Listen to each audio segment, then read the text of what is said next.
देखिए, ये 2015, 2020 और 2025 के दिल्ली विधानसभा चुनावों में कांग्रेस को मिली सीटों की संख्या है।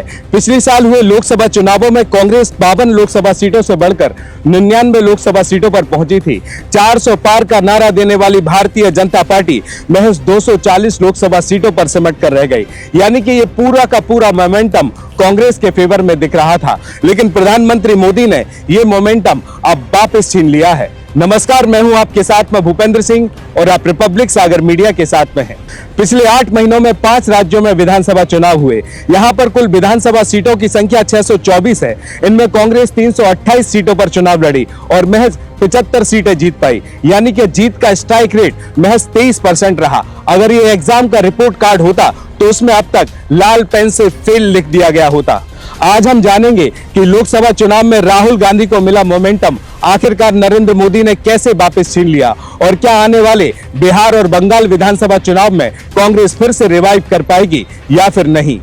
देखिए, लोकसभा चुनाव में दक्षिण के जिन राज्यों में कांग्रेस को 37 लोकसभा सीटें मिली, वहां कांग्रेस का क्षेत्रीय दलों से गठबंधन था। ऐसे ही उत्तर प्रदेश में भी समाजवादी पार्टी से गठबंधन की वजह से कांग्रेस का खाता खुल सका। वहीं दक्षिण के जिन राज्यों में कांग्रेस का जहां क्षेत्रीय दलों से गठबंधन नहीं हुआ, वहां उसे कोई सफलता नहीं मिली। उड़ीसा राज्य इसका जीता जागता उदाहरण है। देखिए, वैसे देखा जाए तो लोकसभा चुनाव से पहले कांग्रेस ने समझ लिया था कि वो भारतीय जनता पार्टी को अपने दम पर नहीं हरा सकती, इसलिए INDIA का गठबंधन बनाया। तमाम उठापटक के बावजूद जनता के बीच एकजुटता का पॉजिटिव मैसेज दिया। नतीजा यह हुआ कि इससे सारे एंटी बीजेपी वोट एकजुट हो गए। इसके अलावा कांग्रेस नैरेटिव बनाने में भी सफल रही, क्योंकि कांग्रेस ने आरक्षण, संविधान, बेरोजगार और महंगाई जैसे मुद्दों को जमकर उठाया। तो वहीं कांग्रेस ने भारतीय जनता पार्टी के अब की बार 400 पार के नारे को ऐसे पेश किया कि अगर भारतीय जनता पार्टी इतनी सीटें जीतती है तो वह संविधान बदल देगी। और इसके बाद जब लोकसभा चुनाव के नतीजों में यानी कि 4 जून 2024 को जब भारतीय जनता पार्टी ने संसद में बहुमत खोया और उसे सरकार बनाने के लिए NDA के साथियों का सहारा लेना पड़ा, तो कांग्रेस ने इसे खुद को रिवाइवल मूवमेंट के तौर पर देखा। तो वहीं लोकसभा चुनाव के बाद हरियाणा विधानसभा चुनाव में कांग्रेस मोटे तौर पर 2 गुटों में बटी थी। पहला गुट भूपेंद्र सिंह हुड्डा और दूसरा गुट रणदीप सिंह सुरजेवाला, कुमारी सैलजा और किरण चौधरी का था। वहीं इस गुटबाजी से नाराज होकर किरण चौधरी कांग्रेस छोड़कर भारतीय जनता पार्टी में चली गई थी। देखिए, वैसे देखा जाए तो हरियाणा विधानसभा चुनाव की शुरुआत से ही दोनों खेमों के बीच खींचतान साफ दिख रही थी। हुड्डा गुट ने हरियाणा मांगे हिसाब का अभियान शुरू किया था, तो वहीं कुमारी सैलजा ने भी कांग्रेस संदेश यात्रा का ऐलान कर दिया था।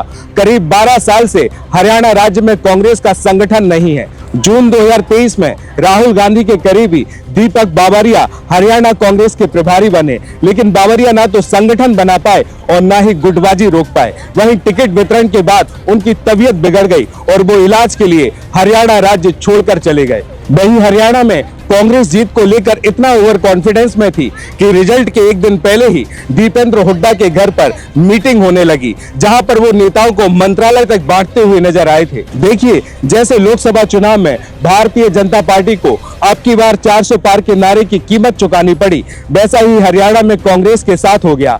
कांग्रेस के नारे भारतीय जनता पार्टी जा रही है और कांग्रेस आ रही है ने ऐसा माहौल बनाया मानो जैसे चुनाव ही समाप्त हो गया हो। वहीं इसके अलावा जम्मू कश्मीर के विधानसभा चुनाव में भी कांग्रेस के एजेंडे से लोकल मुद्दे पूरी तरीके से गायब देखे गए। वहीं कांग्रेस के कई दिग्गज नेताओं की रैलियां भी फ्लॉप साबित हुई। कांग्रेस ने जम्मू कश्मीर में नेशनल कॉन्फ्रेंस के साथ चुनाव लड़ा। इसके बाद ही सीट शेयरिंग फॉर्मूला तय हुआ। फिर कांग्रेस को 32 विधानसभा सीटें मिली, लेकिन वह केवल 6 विधानसभा सीटें ही जीत पाई और इसमें 4 मुस्लिम बाहुल्य और 2 हिंदू बाहुल्य विधानसभा सीटें थी। तो वहीं राहुल गांधी ने अपने रैलियों में जम्मू कश्मीर को स्टेटहुड दर्जा दिलाने की तो बात कही, लेकिन राहुल गांधी पानी, सड़क, बिजली, अन्य सुविधाओं जैसे लोकल मुद्दे ही नहीं उठा पाए। वह अपनी पूरी रैलियों में PM मोदी, भारतीय जनता पार्टी और RSS संघ पर आरोप मढ़ते ही नजर आते रहे। वैसे देखा जाए तो जम्मू कश्मीर की पूरी लड़ाई national conference versus Bharatiya Janata party की थी।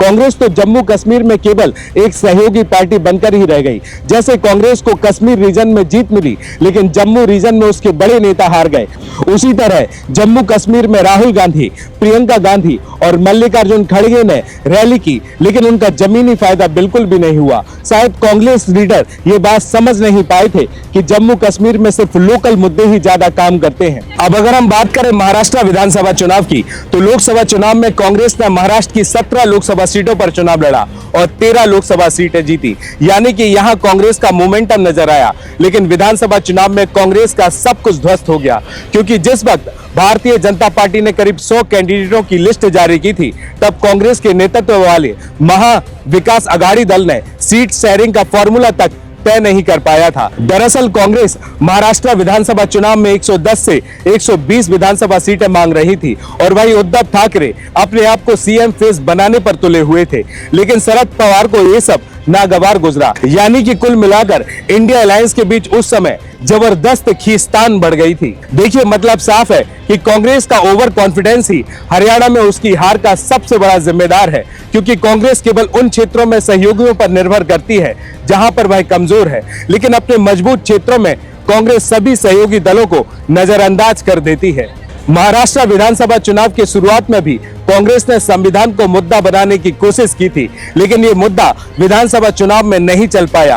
कांग्रेस को यह समझना होगा कि यह मुद्दा एक ही चुनाव में चलता है और हर चुनाव में उसका राख पिलना बिल्कुल भी अच्छी बात नहीं। देखिए, इसी तरह झारखंड विधानसभा चुनाव में भी पूरे के पूरे झारखंड राज्य में कांग्रेस का कोई बड़ा नेता नहीं था। यहाँ पर कांग्रेस का सब कुछ जेएमएम यानी कि झारखंड मुक्ति दल मोर्चा के सहारे ही चल रहा था। झारखंड मुक्ति मोर्चा यानी कि जेएमएम की कमान में आईएनडीआई के गठबंधन ने चुनाव लड़ा। यहाँ कांग्रेस का कोई मजबूत और बड़ा जमीनी नेता नहीं था। पूरे चुनाव की कमान झारखंड मुक्ति मोर्चा के हाथों में रही। जेएमएम के कार्यकारी अध्यक्ष मुख्यमंत्री हेमंत सोरेन और उनकी पत्नी कल्पना सोरेन ने पूरे प्रचार का जिम्मा उठाया और दोनों ने मिलकर करीब 100 यानी कि 200 सभाएं की।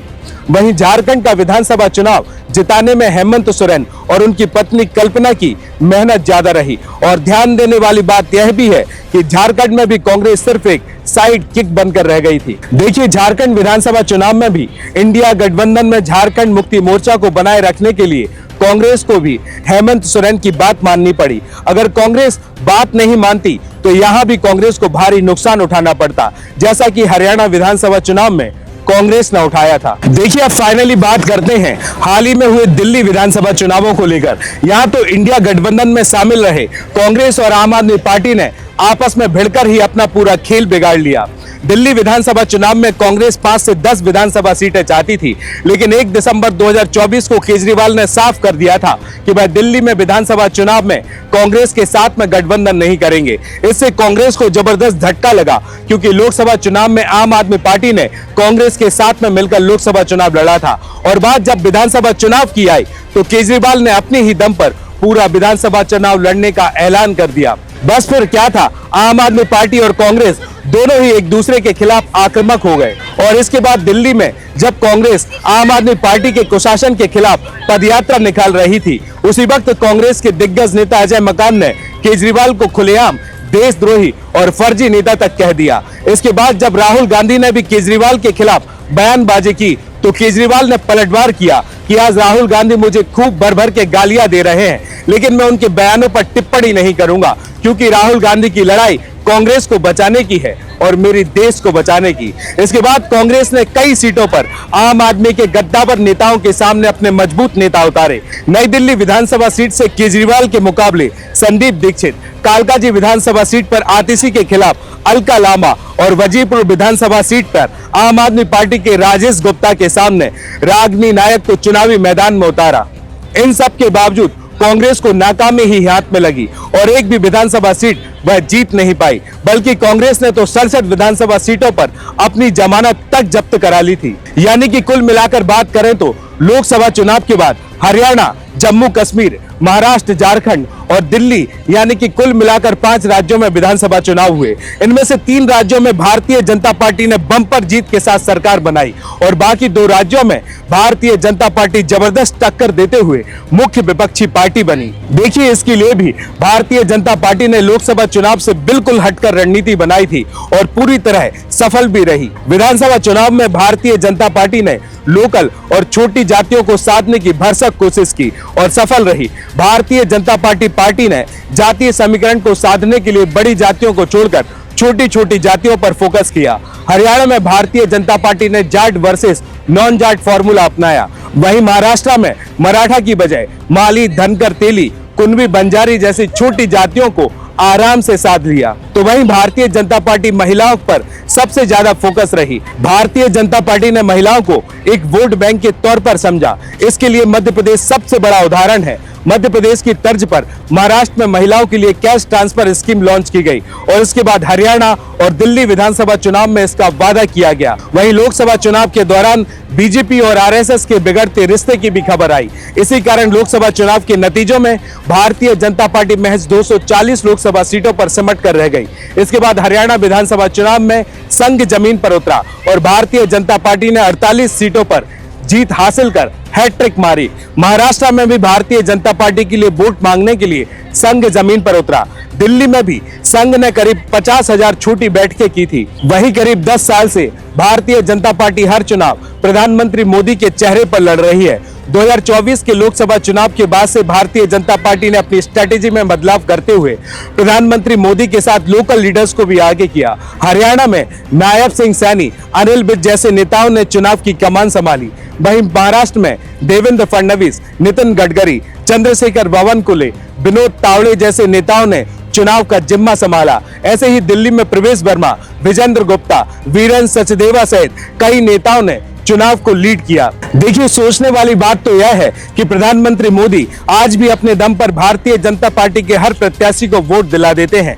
भारतीय जनता पार्टी संगठन की सोच से ज्यादा वोट उसे मिलते हैं। ये मोदी मैजिकल लीडरशिप का ही तो नतीजा है। लोकसभा चुनाव में INDIA के गठबंधन की अगुवाई कांग्रेस कर रही थी, लेकिन इंडिया गठबंधन की क्षेत्रीय पार्टियां अब यह सवाल उठाने लगी हैं कि कांग्रेस इस गठबंधन की अगुवाई क्यों कर रही है, जबकि वह ग्राउंड पर वोट तक हासिल नहीं कर पा रही है। हाल ही में हुए लोकसभा और विधानसभा चुनावों में यह देखा गया कि भारतीय जनता पार्टी का सामना क्षेत्रीय पार्टियां कर रही हैं, जबकि कांग्रेस उसके सामने प्रमुख पार्टी थी। इससे क्षेत्रीय पार्टियों का कांग्रेस के प्रति गुस्सा बढ़ रहा है। लोकसभा चुनाव के बाद इंडिया ब्लॉक के खेमे में जो ऊर्जा आई थी वह इस दिल्ली के विधानसभा चुनावों के परिणाम के बाद कम हो गई। मतलब साफ है कि विपक्ष के बिखरने का खतरा अब और बढ़ गया है। वहीं कई पॉलिटिकल एक्सपर्ट्स का मानना है कि कांग्रेस अब शॉर्ट टर्म पॉलिटिक्स कर रही है, उसके बाद लॉन्ग टर्म पॉलिटिक्स का कोई प्लान नहीं बचा। राहुल गांधी स्टेट लीडरशिप से दूर हो चुके हैं। प्रियंका वाड्रा भी कुछ खास करती नहीं दिख रही। इसी साल के आखिरी में होने वाले बिहार विधानसभा चुनाव में कांग्रेस RJD के रहमो करम पर रहने वाली है। कांग्रेस में जल्दी ही बदलाव नहीं हुए तो बिहार में भी दिल्ली जैसे नतीजे सामने आ सकते हैं। वैसे देखा जाए तो दिल्ली विधानसभा चुनाव के नतीजों से कांग्रेस का भविष्य तय नहीं किया जा सकता, क्योंकि कांग्रेस का नेटवर्क देश के हर कोने में फैला हुआ है, हर गांव तक फैला हुआ है। और अगर भविष्य में कांग्रेस का गठबंधन मजबूत हो जाए तो यह पूरा तख्ता भी पलट सकता है। अब सबसे आखिरी सवाल, राहुल गांधी कांग्रेस के लिए एसेट्स हैं या लायबिलिटी? यह सबसे बड़ा सवाल है, क्योंकि अगर कांग्रेस लोकसभा चुनावों में सही तरीके से एनालिसिस करती तो उसे अपनी जमीनी हकीकत का पता चलता। लोकसभा चुनाव में भी कांग्रेस ने अपने बूते पर कुछ हासिल नहीं किया। अगर देखा जाए तो पूरे लोकसभा चुनाव में कांग्रेस ने रीजनल पार्टी की बदौलत ही 99 लोकसभा सीटें हासिल की।